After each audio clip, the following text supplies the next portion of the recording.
Hey everyone, we're at Heron Haven here in Omaha, Nebraska. I've got the Fuji X-H2. I've got two close-up lenses. One's the 70 to 300. This one's the 80 millimeter macro. We're gonna do some close-up photography because it rained a couple hours ago and the sun's coming up, so we're gonna get some shots in the shade, and then when the sun comes up, we're gonna get some glorious light. I'm gonna start off with the 80 millimeter macro, the 2.8, because I'm working with shadows right now and I need that extra bit of light that gets let in, and we're gonna go find some beauty, get some cool shots. So most of my photos, especially macro, what I'm doing is I'm looking for something called an entry point, as my buddy Kurt Johnson would say. An entry point is just a way for the viewer to be able to pick something out and enter your photograph and then stay there a little bit. So I'm looking for like little bits of water maybe as the focal point. So I'm not looking at just randomly picking a focus spot. I'm looking to pick something out and then move my camera around, move myself around to try to emphasize that and make that something that somebody looking at my photo is going to want to pick, to choose to enter that photograph. It's kind of cool.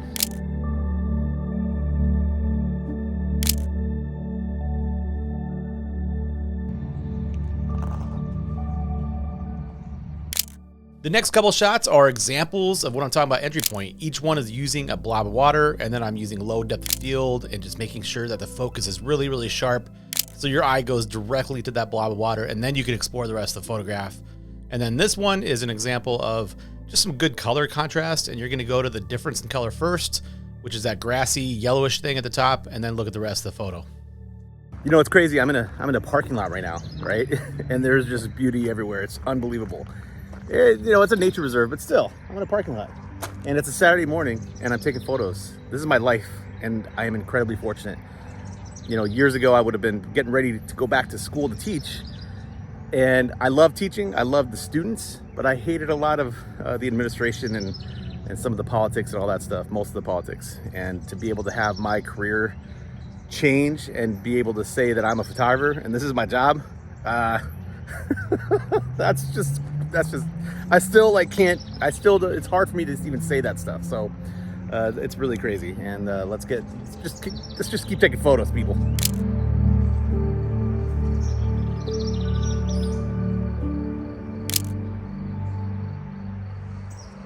Oh my gosh. Okay, so now I'm looking at the scene, and I'm gonna use the 70 to 300 to kind of pinpoint some pretty areas and kind of use this as like a sniper to get some of these beautiful flowers and leaves and stuff in this scene right here.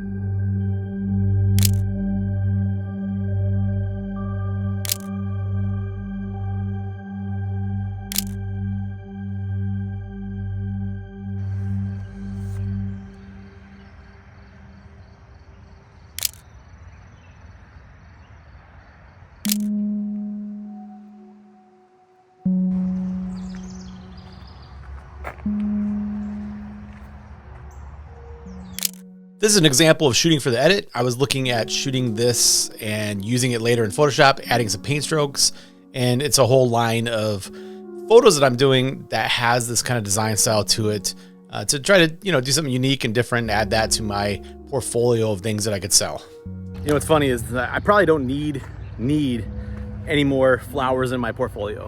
What I do need though is flowers with water on it. So that's why I'm here shooting away like a lunatic.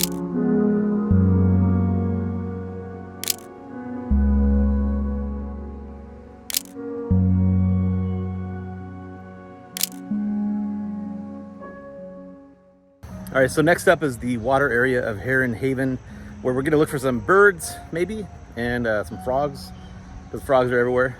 I did cheat and I brought my Olympus OM1 with the 100 to 400, which is in full frame terms a 200 to 800, and that thing pretty much goes with me everywhere I go, no matter what I got. So I can get some, you know, long distance shots with a really small light camera. I love that thing.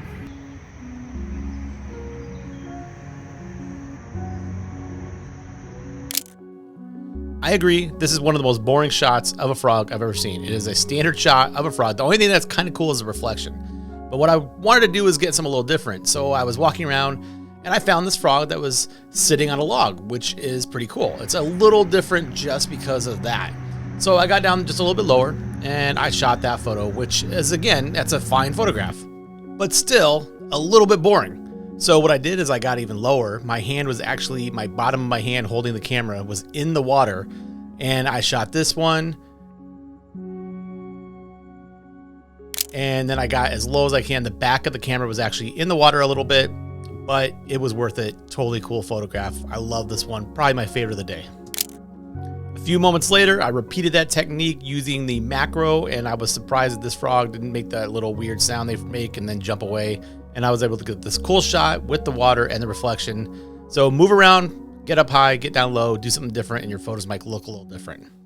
The next couple shots with the Panasonic Leica 100 to 400 on the OM1 are the reason why that thing is always with me. These green herons, especially this one with the tongue hanging out. The green herons were far away, and because of the low profile of the OM1 with the 100 to 400, it goes everywhere and it gets me these shots. Okay, we're gonna head back to where the flowers are and get the flowers with more light on them because the light's coming in at a better angle now. But maybe first we'll get a picture of a duck.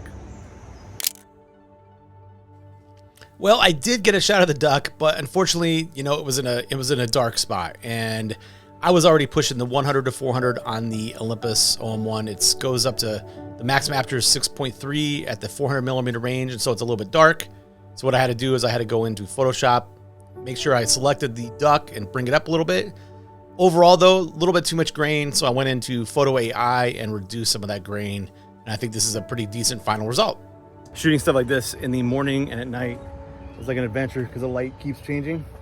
So it's fun to go back to the same locations and shoot the same things, even though sometimes you're like, why did I just shoot this flower 400 times? But digital's cheap, right? Kind of. This is a shot, an example of what I'm trying to go for when I'm looking to bring the viewer into one spot, but I don't think there was enough contrast here. So what I did on the next couple is I just kind of moved around and shot behind a couple things to bring those out and to isolate them with some cool color. This one's an example of using light and depth of field to really isolate your subject and bring your viewer one thing to look at. You know, the flowers in front and behind are a little bit darker than the flower right in the middle. And then, of course, the depth of field also makes it stand out too. This is the one and only shot I got of this little tiny bug. Pretty cool. You can see its weird little mouth there, right? This little bee. One of the unexpected joys of doing this kind of photography is seeing some of the details within the scenes. For instance, this spider is definitely a Teenage Mutant Ninja Turtle spider. And then this weird shot I took, I didn't even see these little bugs there, but they're just like kind of like, I don't know if they're alive or dead, right? I didn't see it until I was editing them, but there they are on, you know, on the flower there, and just kind of add something cool and different to the photograph. This bug was also super cool. I swear he was posing for me.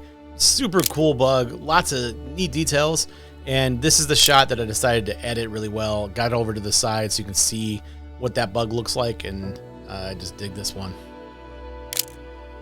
This is probably one of my favorites of the entire day. I think it's just the cool bokeh and the amazing colors, the richness of it, the clear focus, everything comes together. It's just one of those examples of how amazing light works to make your photographs look incredible.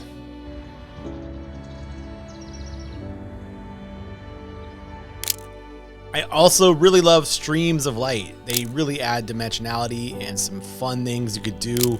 And you can use it to really focus in on one part of the photograph, especially like something like this, where only the end of the photograph is bright, and you're gonna go always, right? The viewer's always gonna go to the brightest part of the image. That's just generally what happens.